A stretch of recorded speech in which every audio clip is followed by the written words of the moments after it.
A 2,000-year-old fraud exposed how the Romans counterfeited royal purple. The desire for prestige and the imitation of luxury was already a persistent feature of human culture in the 1st century AD.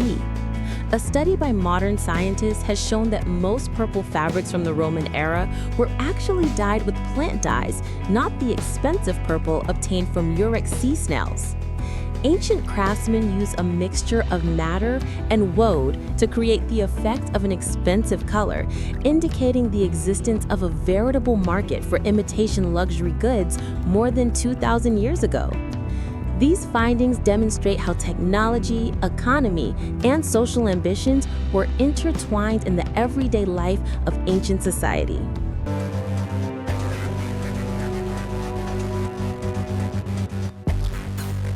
In the Roman Empire, clothing was not only a means of protection from the cold, but also an expression of social standing and even a symbol of power. The color of fabrics, patterns, and the quality of the material communicated a person's status to others. Of all the colors, purple, obtained from Murex sea snails, was especially revered. It was extremely rare and expensive, and the dyeing process took several days and required thousands of snails. The rich purple or reddish burgundy hue was associated with royalty, high-ranking officials, and the religious elite. Dyeing with Murex was a labor-intensive process and required a large number of snails. Today, scientists can accurately determine the molecular composition of purple to determine whether a fabric was truly dyed with this rare dye.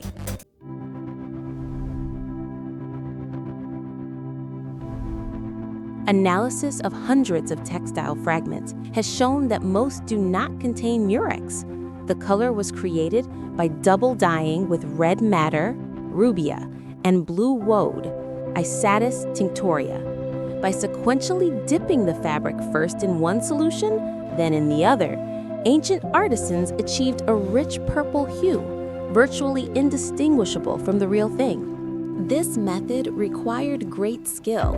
It was necessary to control the time, temperature, and dye concentration to avoid a color that was too dull or too bright. This dyeing technology allowed for the creation of an exquisite imitation that could easily pass for genuine purple. Madder and woad were cheaper and easier to work with, allowing for a display of prestige without expending vast resources.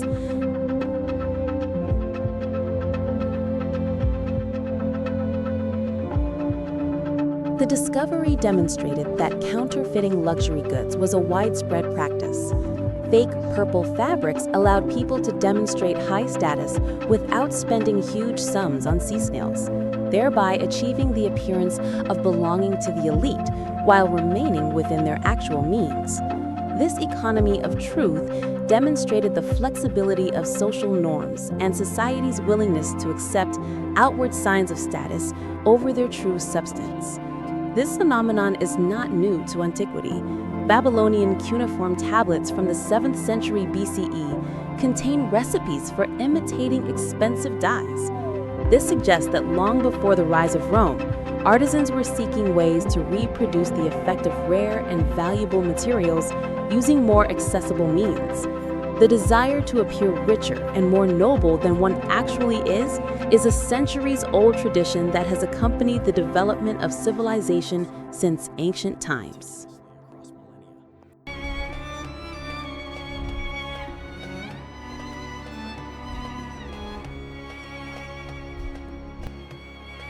Fragments of textiles were found in dry caves in the Judean Desert, where the climate favored the preservation of organic materials.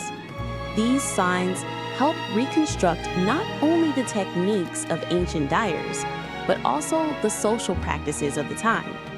They reveal how aesthetics, ambition, and technical skill intersected.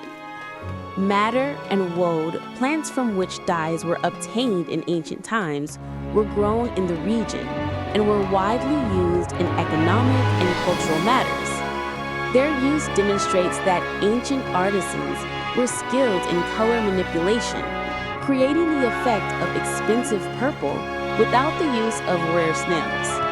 Ancient dyers could vary the saturation of the hue, achieving a visually perfect reproduction suitable for demonstrating social status.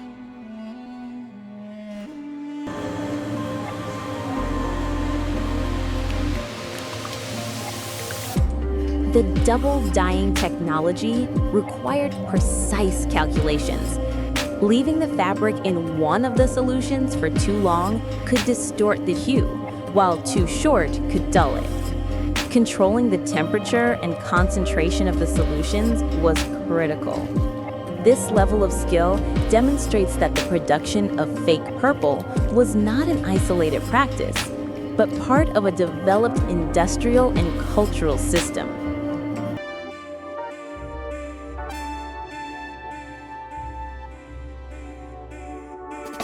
Human nature hasn't changed. Even 2,000 years ago, people wanted to appear to belong to the upper class.